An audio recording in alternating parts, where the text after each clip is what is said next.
vous avez parlé des spermatozoïdes. Et il existe une science maintenant qui s'appelle la spermiologie, et à laquelle vous faites référence au quotidien. Oui, alors la spermiologie, je vais vous dire, le spermatozoïde, quand on voit un spermatozoïde, c'est une cellule fascinante. C'est une cellule qui retient toute notre attention. Parce qu'il faut savoir que c'est la plus petite cellule de l'organisme, mais très différenciée. C'est une cellule qui fait 3 microns de large sur 5 microns, sans compter le flagelle. Une cellule mobile, donc un organe locomoteur qui est le flagelle, et pour cela il lui faut de l'énergie, les mitochondries. Une cellule hydrodynamique qui va se déplacer pour aller porter le génome paternel. Donc son rôle est précis, il est très particulier, et le problème du spermatozoïde, c'est que dans toute sa complexité, il reste très fragile, car il n'a pas de système de défense contre la réaction oxydative. Ce qui veut dire qu'il est au quotidien soumis à tout ce qui nous entoure dans notre environnement. Les pesticides, les plastiques, les phtalates, le tabac, sans parler du cannabis, l'alcool, le café, l'obésité, les hormones, les antibiotiques, tout ça altère. Alors heureusement, la spermatogenèse est 3 mois et on peut attendre, en écartant certains éléments, qu'il y ait une nouvelle spermatogenèse, on va dire, dénuée de tous les facteurs externes. La chaleur, vous avez les cuisiniers, les chauffeurs de taxi, chauffeurs de bus, qui eux sont assis toute la journée, le testicule n'étant pas à température plus basse que 37, donc chauffe, et cette chaleur altère la qualité de ces spermatozoïdes. Donc nous sommes perpétuellement soumis à des éléments extérieurs, environnementaux, qui vont altérer cette qualité spermatique. Et nous, au laboratoire, on va essayer de trouver les spermatozoïdes qui seront, on va dire, les plus adéquats. Je n'emploie pas le mot normaux, parce que vous pouvez avoir un spermatozoïde normal, mais au niveau de sa fonctionnalité, il n'est pas normal. En réalité, vous avez un décalage entre la morphologie et la fonction du spermatozoïde. Ce qui veut dire que vous pouvez avoir un sperme normal, dans les paramètres spermatiques, et une fonctionnalité anormale, et inversement, un sperme anormal, c'est-à-dire une oligoasténotératospermie, soit dans le nombre, soit de la mobilité, soit de la morphologie, qui sont altérées. Et là, dans ce cas-là, vous pouvez avoir, au sein de cette anomalie qu'on appelle OATS, vous pouvez avoir des spermes dont la fonctionnalité est tout à fait normale. Le problème, c'est que si la fonctionnalité est altérée, nous n'avons aujourd'hui aucun traitement médicamenteux permettant l'amélioration, sauf, bien heureusement, l'assistance médicale à la procréation. Ce que je voulais préciser, c'est que, comme je disais, au niveau de la morphologie, il y a ce décalage entre la morphologie et la fonctionnalité du spermatozoïde.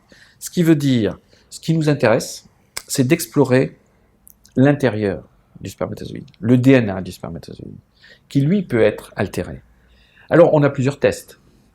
On a, bien sûr, les paramètres spermatiques du spermogramme. On a ce qu'on appelle le FISH, c'est donc la fluorescence in situ hybridation qui permet de voir et de distinguer les spermatozoïdes aneuploïdes. On a à disposition les tests de condensation de la chromatine qui permet de voir si cette chromatine est bien compactée, parce que ça aussi c'est un élément capital.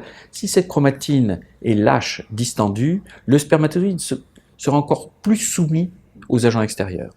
Et par contre, plus il sera compacté, là, le génome sera protégé pendant son stockage dans l'épididyme et aussi pendant le parcours qu'il aura à faire pour rejoindre l'ovocyte à travers le tractus génital féminin. On peut aussi évaluer les microdélétions, qui sont des anomalies sur le chromosome Y, dans la zone particulière qu'on appelle AZF, avec 3 catégories, ABC. Seul le C peut avoir des spermatozoïdes. On peut aussi évaluer la fragmentation du DNA, on peut aussi évaluer le niveau de méthylation du sperme, mais tous ces tests vont nous donner des valeurs prédictives, positives ou négatives. Mais à aucun moment, on ne pourra, on va dire in live, en direct, utiliser un spermatozoïde dont on sait pertinemment qu'il est anormal sur ses chromosomes, ou anormal sur son DNA, ou anormal sur sa chromatine, et dire voilà, celui-là je le prends parce que je suis sûr qu'il est normal. Tous ces tests vont fixer le spermatozoïde, vont le colorer, et donc vont le tuer. Et on ne pourra plus l'utiliser. Et c'est ce que nous avons essayé de chercher, et c'est ce qui m'a toujours intéressé, on va dire passionné, c'est de trouver ce lien entre la morphologie et ce qu'il y a à l'intérieur de la tête du spermatozoïde. Alors bien sûr, le lien n'est jamais à 100%, comme en médecine, rien n'est à 100%, mais on a pu trouver quelques éléments, quelques signaux qui nous permettent de dire, dans 20 ou 30% des cas, vous améliorez ce spermatozoïde dans son choix. Parce que la conséquence, elle est que soit vous n'avez pas de fécondation, ce qui est encore, on va dire, le moins grave, vous pouvez avoir des embryons qui vont se bloquer, ou de mauvaise qualité, vous pouvez avoir une évolution chaotique qui ne vous permet pas d'obtenir un blastocyste au 5e jour, vous pouvez avoir un transfert qui va marcher avec un début de grossesse et puis une fausse couche précoce, et vous pouvez avoir, ce qui est encore plus embêtant, un enfant avec des malformations. Et tout ça est indiqué dans ce DNA. Alors certes, on ne pourra jamais faire du 100%. On a essayé de faire une évaluation de ces anomalies en fonction du sperme choisi. On arrive à améliorer, mais si vous voulez, c'est difficile d'essayer d'avoir au même moment un spermatozoïde vivant pour vous dire je vais utiliser celui-ci parce qu'il est de bien meilleure qualité que celui-là. D'où l'importance de tous les efforts que vous faites dans ce domaine, voilà. Dans le laboratoire. Voilà, parce que on essaie toujours de trouver ce lien, et si vous voulez, quand vous voyez des spermatozoïdes, vous pouvez rester des heures à les voir. Moi, des fois, je reste, je ne vois pas le temps passer, parce que vous les voyez passer par 10, par 20, 100, 1000, ils sont tous différents. Et dans le même éjaculat, vous avez toute la panoplie, du plus anormal jusqu'au normal. C'est comme si vous voyez une foule de gens. Regardez, tout le monde, 2 yeux, un nez, ils sont tous différents. Spermatozoïdes, c'est la même chose. Vous pouvez les voir et ils sont tous différents dans la petite précision. Et malheureusement, on ne peut pas dire il est beau, c'est le bon. Et c'est là qu'est toute la difficulté.